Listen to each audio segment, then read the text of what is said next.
त्याचं नाव माहिती आहे का? मग त्या साहेबांना सांगतो.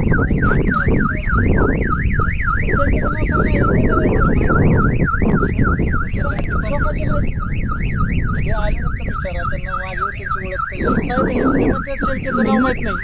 मोठे साहेब आहेत का नाही त्यांचं नाव माहीत नाही म्हणते ते. पौंचिकेवाले ते मोठे अधिकारी. काय नाव तुमचं? ईश्वर परमेश्वर कोळपे, गाव? बेलगाव. काय नेमकी अडचण आहे तुमची? अडचण तुम्हाला सांगतो, ह्यांनी माझ्या सगळ्या सह्या घेतल्यात बरं. आणि सह्या घेऊन तुम्हाला सांगतो आम्हाला मोबदला नाही आणि विनाकारण चालतात आपल्या रानातून. अजून कोणाला तसं केलंय? सुमंत कोंडीबा कोळपेला. चल बोल ना तू. काय नेमकं अडचण आहे? काय म्हणते ते? काय खरं आहे? काय नेमकं काय? सुरुवातीला रस्ता ह्या शेतातून गेलता, बरं. उन्हाळ्यातून मोठा लिवाना जातात. हां आता तो रस्ता पेरून टाकला त्यांनी हां आणि आता ह्या रस्त्याने वागत येतं. आम्हाला तो रस्ता गेला त्यावेळेस म्हणले ह्या रस्त्याला पैसे द्यायची गरज नाही, आम्हाला ह्या रस्त्याने यायचं नाही. हां. आणि आता राज रोज ह्या रस्त्याने वागते. मग समज अधिकारी येत नाहीत का कोणी?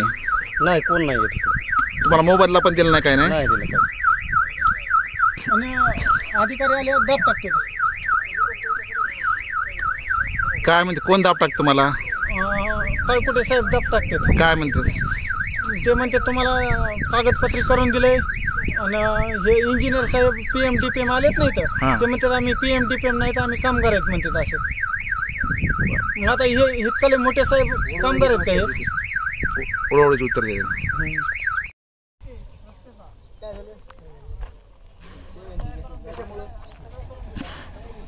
ईश्वर ईश्वर ईश्वर